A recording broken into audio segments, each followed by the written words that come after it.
When we talk about masterpieces in the gaming world, we usually think about their memorable and iconic stories, their beautiful graphics, their well-developed characters for those same stories, that fluid and buttery smooth gameplay, the Oscar-worthy performances. But there's something that often gets very overlooked, something that all top-tier games have in common: their wonderful soundtracks, and especially that main theme that instantly reminds us of the game. And PlayStation games are no exception. They all have incredible music. Today, I'll be ranking several main themes from PlayStation games in a tier list that goes from Hall of Fame Plus, with a maximum of only 3 games here, Hall of Fame for those legendary themes, amazing for the ones that, are amazing, it's okay, not bad but not excellent either, terrible, plain and simple, and what the fuck is this? I think you get it. I've got several PlayStation games lined up, no particular reason, and yeah, I know some are missing, but these are the ones I picked. So, without wasting much more of your time, subscribe if you feel like it, and thank you so much for the 4,000 subs. It's honestly crazy. Let's get to the ranking.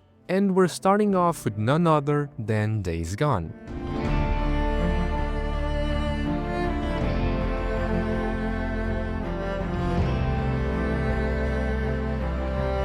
And this wonderful theme song goes straight into the Hall of Fame. I genuinely think that if Days Gone had, let's say, the popularity of something like The Last of Us or God of War, those bigger PlayStation titles, this theme would be talked about as one of the greatest of all time in any game. Not that I think the game itself deserves the popularity of those games, but the music absolutely does. And honestly, it almost climbs to the next tier. It's a music that perfectly conveys the exploration of this apocalyptic, destroyed world. It carries this melancholic and calm vibe that strangely transmits a sense of peace. Even though it's set in a rotten, completely destroyed world, this main theme feels like it's telling a story of a broken man traveling through a broken world. It's hopeful but still grounded. It's hard to say. It's one of those themes that are memorable, iconic, and just by listening you can instantly picture yourself riding the bike through such a beautiful, desolate world. It complements the game very well, and honestly, it makes me want to just boot up the game and ride around with a bike. For that reason, Hall of Fame is only fair. And next up, we've got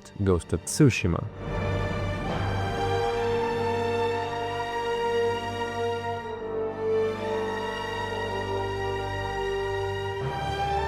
Now, this magnificent music isn't officially labeled as the main theme of the game, but for the vast majority of the fans, this is the one they see as the true theme. And honestly, the title alone says everything it needs to: the way of the ghost. Just hearing that is epic. Listening to this beautiful melody instantly brings back memories of how special this game was, despite its simple premise, which was simply to save the island of Tsushima. The story is, yes, very straightforward, but it's executed in such a beautiful way, and this music captures that feeling perfectly. The track builds and rises towards its climax, just like the journey of the game itself, and the name of the theme, The Way of the Ghost, reflects the birth of the Ghost of Tsushima. The melody feels like it's telling us that because of the ghost, Tsushima is finally free and ready to prosper again. It's such a gorgeous piece of music that captures the essence of Japan and the samurai era so well, but most importantly, it captures the essence of Jin Sakai and just how incredible of a character he really is. It carries such an incredible atmosphere that it's only fair that this beautiful and iconic track goes straight into the Hall of Fame. It's one of those themes that the moment you hear it, you can instantly picture the beauty of Tsushima freed by its ghost.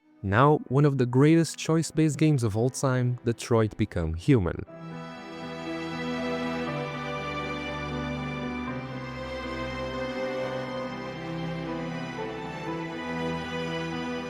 This is a really melancholic music, just like the game itself. Now, of course, this depends a lot on which of the 1,000 different endings you actually get, but I'll talk from my own experience. I managed to save all 3 characters, and the androids began to live side by side with the humans as a real society. This theme is sad, but so is the game. It's a story of 3 androids who start out under the total control of their owners, and as the game progresses, they begin to gain consciousness and fight for equal rights. The music perfectly conveys conveys that. It doesn't have huge highs or lows, but it's consistent and captures the depressive world that the androids live in, bringing that atmosphere straight to our ears. I think it's a theme that manages to describe the entire journey of Detroit Become Human without saying a single word. My personal favorite theme in the game is Connor's because it has that mysterious detective-like vibe, but this main theme feels like it represents all three characters equally, their growth, their will to live, and also the sadness many of them feel about still being seen as mere servants to their creators. That said, I don't think it quite reaches the level of some of the other themes on this list, so Detroit Become Human's main theme goes into the amazing tier. So let's move on to Horizon Zero Dawn.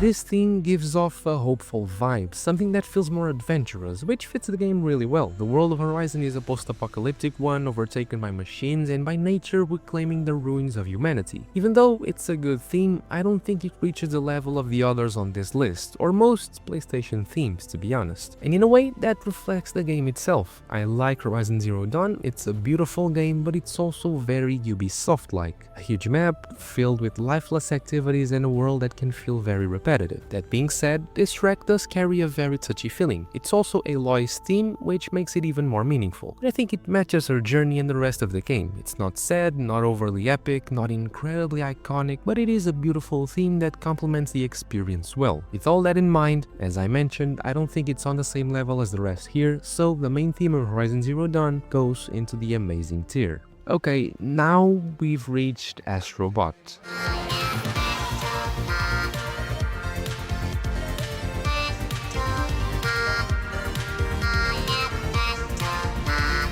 This one's tricky because it's so different from the rest. It's happier, more upbeat, which stands out compared to the more melancholic or epic PlayStation themes we usually hear. It's basically PlayStation's version of Mario, a cheerful, playful platformer that has everything it needs to become the official PlayStation mascot if handled well, and this theme is already a strong step in that direction. But still, it's just a little fun music. Sure, it's catchy, it's lighthearted, and even kind of funny, but when you put it side by side with the other tracks on this tier, it's hard to place it very high. It doesn't try to say something deep or emotional because it doesn't have to. The game isn't that kind of experience and the main theme reflects that perfectly. So while it is a fun music, it's not an excellent one. That's why Astrobot's main theme goes into the It's Okay tier. Let's go to the Postman Simulator, that's Stranding.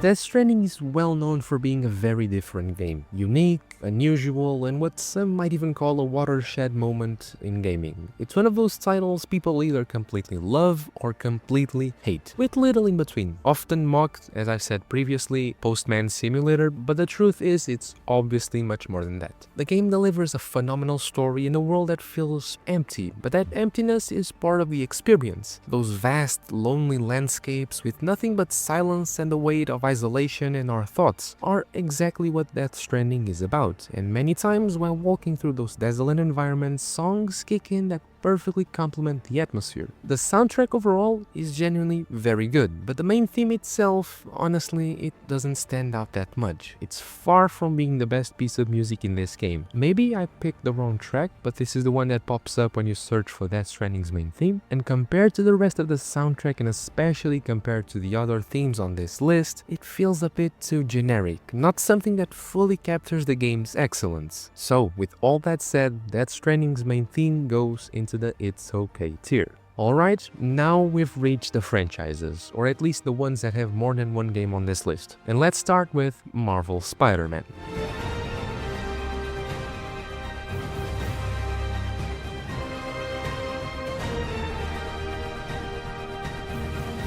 Honestly, this one is a very easy choice. It goes straight into the Hall of Fame. This theme is genuinely one of the best ever made for Spider-Man, and I'd even say one of the best ever created for any superhero. It's such a special piece of music because it perfectly captures everything Spider-Man represents and what this game as a whole is about, the story of Peter Parker and Spider-Man. I recently made a video about the game and this song stayed in my head for a long time because of how good it really is. It's such a hopeful theme, and the moment when I hear it, I instantly imagine the feeling I had when I loved swinging through the city with that perfect web swinging for its time, simply admiring the beauty of the city while playing my dream Spider-Man game with one of the best themes on the background. It's such an epic music, reminding me how great this game was and how much fun I had with it. If I had a maximum of 4 spots in the Hall of Fame Plus, this theme would very likely be one of them. This music feels like if the phrase "with great power comes great responsibility" was translated into a melody. It's a very special theme for a game that has all my heart, and it fits so perfectly with the game's whole premise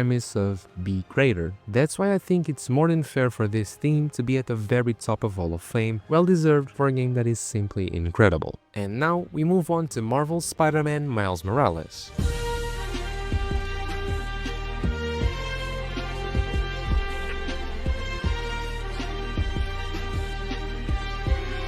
Honestly, I'm really glad they didn't just copy and paste Peter's theme with a little remix. Instead, they managed to bring out all of Miles Morales' personality while still keeping that classic Spider-Man vibe. And that's really what this whole game is about. It's no coincidence that the game's motto is "Be greater, be yourself." It's a game all about Miles becoming his own Spider-Man in a New York where Peter has already been Spider-Man for almost a decade, and this main theme is simply perfect for that. For me, this is the definitive theme for Miles. None other captures the essence of this character so well, of him wanting to be himself in a world where Spider-Man already exists. And even though I personally like Peter a lot more, I still really like Miles, and his game is very good. It's such a cozy game, and listening to this music instantly brings back memories of walking through New York with snow, streets filled with Christmas decorations everywhere. It's just a theme that warms the heart. I wouldn't say it's quite as good as the one from the first game, but it's definitely excellent and delivers everything you'd expect and want from a Miles Morales theme. That's why it goes into the amazing tier. And now, reaching the end of the trilogy, we move on to Marvel's Spider-Man 2.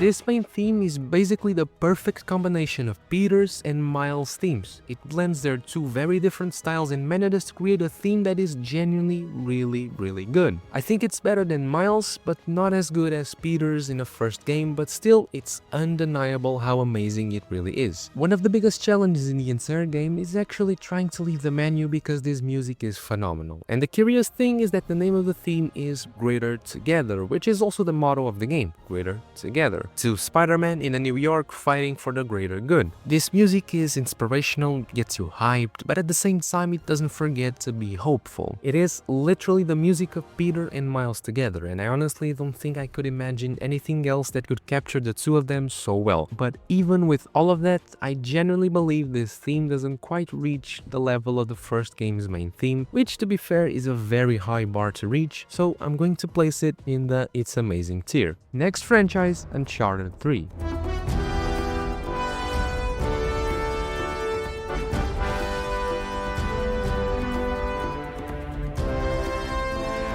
The reason why I chose to start with Uncharted 3 is because the main themes of Uncharted 1, 2, and 3 are all pretty much the same. Very similar, only with a few small changes in each. So I picked the third one, but it's really like I'm talking about the original trilogy as a whole. And honestly, I can't even put into words how important and iconic this theme is to me. It's basically the theme of my childhood. So many times when I hear it, I get goosebumps, sometimes even tears in my eyes, because this music made my childhood, together with this franchise that is so special to me and I hold so close to my heart. It's a franchise that takes the classics and cliches of action movies but fills them with such great charismatic characters that it's impossible not to love it. I specifically chose the Uncharted 3 version simply because it's my favorite of the original trilogy and because this music brings back memories of my favorite moments with this franchise. This main theme manages to bring such a strong feeling of adventure as if we were searching for the greatest and most epic treasure we could ever find. This theme by itself is one of the best and greatest masterpieces Naughty Dog has ever created, and for that I will always be grateful. So Nathan Drake's main theme is going to be the very first one in our Hall of Fame Plus, very deservedly.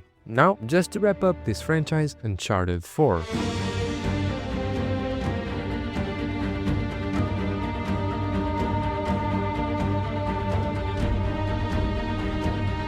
I have a very strong feeling towards this music. It's strange to say, but when I listen to it, I can really feel that this is the end of Nathan Drake as we know him. The end of that treasure hunter who was crazy for the next adventure and for the story behind the treasures. It's strange, but I think the calmer melody, more peaceful, yet still carrying that tone of adventure, fits this game perfectly. Because even though it still has that thrill of adventure, it also has something to say, that this is the end, a thief's end.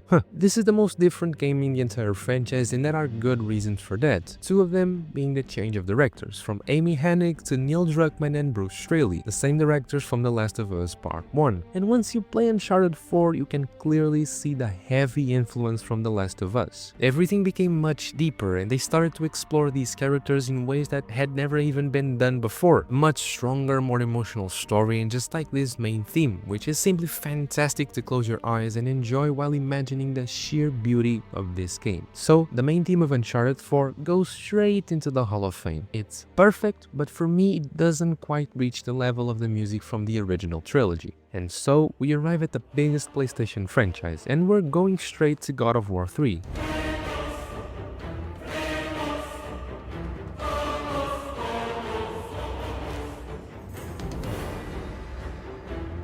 I'm only going to cover the game I like the most from the original trilogy because, honestly, I just feel like it. But I do love the other games. I just have a little extra affection for the third one because of everything it represents. It's basically the end game of the Greek trilogy, or not basically, it literally is the end game of the Greek world. This is where Kratos finally goes after the remaining gods, the most powerful and important of the mythology. And the game is just so epic, and this music is the absolute perfection to describe all of that. It's like the theme itself is an injection of adrenaline that gets you ready to destroy everything. It's the perfect theme for a calm and reasonable person. It's generally the best way to kick off this game. This track on the menu, followed immediately by that insane God of War 3 opening, it's just absurd. This music makes Kratos feel like the villain and perfectly shows what this game is, a story of revenge and remorse, executed brutally, heavily, and epically. That's why the main theme of God of War 3 goes into the Hall of Fame. And so we finally arrive at the grand, the wonderful, and my favorite game of all time, God of War.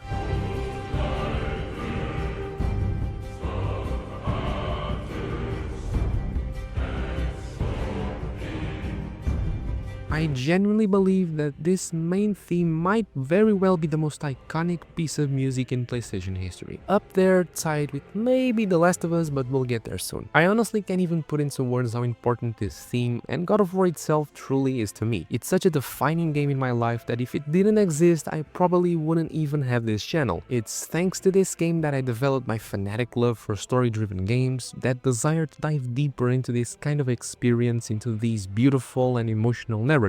This was the first game that made me realize video games might just be the best media to turn an excellent story into an unforgettable experience, and this theme plays a huge role in all of that. The shift of the franchise into the Norse mythology was shocking but absolutely brilliant, and in my opinion, this music perfectly captures that change. It carries echoes of Kratos' past, yet it pushes forward. It's one of those pieces of music that tells a story through its melody, its tone, and even its lyrics, because even though they're not in English, the lyrics are actually very interesting. Seriously, if you haven't seen them, go look them up. This is one of the few musics that makes me want to attend a PlayStation concert just to have the privilege of hearing this masterpiece live, just to feel that emotion wash over me. And on top of being very emotional, it's also incredibly hyped. It boosts anyone's testosterone levels by about 1000%. It's too epic. That's why the main theme of God of War easily makes its way into the Hall of Fame Plus. Next up, God of War Ragnarok.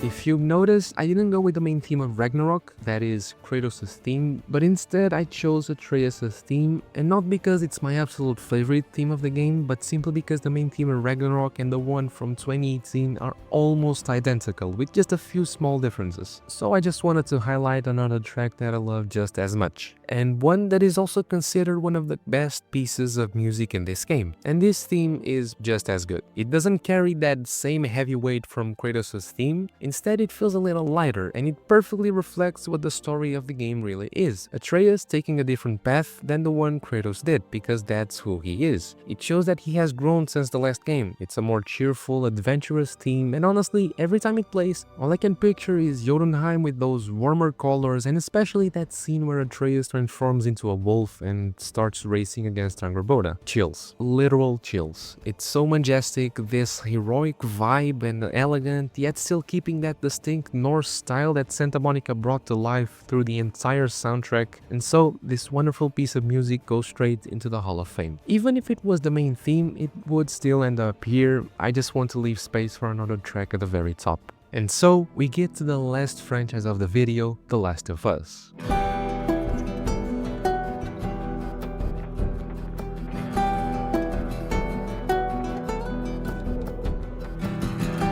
It's really hard for me to actually put into words everything I want to say when I hear this music. It means so much to me, and it can put me in such a calm mental state. I don't really know how to explain it. Even though I only played The Last of Us for the first time a few years ago, I feel such a strong connection with this game. I started with the remaster and I just completely loved it, everything about it. But then, a few years later, I finally decided to try The Last of Us Part 1, the remake. And my perspective on this game became so much stronger. It feels like the love I already had for this game just got increased by 1000%, but mainly the bond I feel with Joel and Ellie. It's very hard to put into words because I don't think a parent and child relationship has ever been done as well as it is in this game. The only one that comes closer to me is God of War 2018, and that one is clearly very inspired by The Last of Us. And whenever I hear this theme, that simple guitar in the background gives me a feeling throughout my whole body that no other music does. The entire soundtrack of The Last of Us is phenomenal, but this main theme is, in my honest opinion, the most beautiful piece and maybe the best one PlayStation has ever made. It's like it manages to tell Joel's story in a very abstract way, and also the lesson he learned at the very end of the game.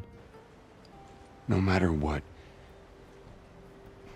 you keep finding something to fight for. It's the way Ellie managed to give him back his life, to pull him out of that depression, to bring back his light when he was lost in the darkness. And that's the thing, it's so hard to explain everything this song says to me, and maybe to you it says something different. It's easier to feel it than to actually put into words. But every time I hear it and really let it sink in, all I can imagine is that beautiful but destroyed world of The Last of Us. It's such a special main theme, and I doubt any other theme will ever reach this same level of emotion, so the main theme of The Last of Us obviously goes straight into the Hall of Fame Plus, closing our top tier very, very deservedly. And now we've reached the most controversial and divisive game on this list, The Last of Us Part 2.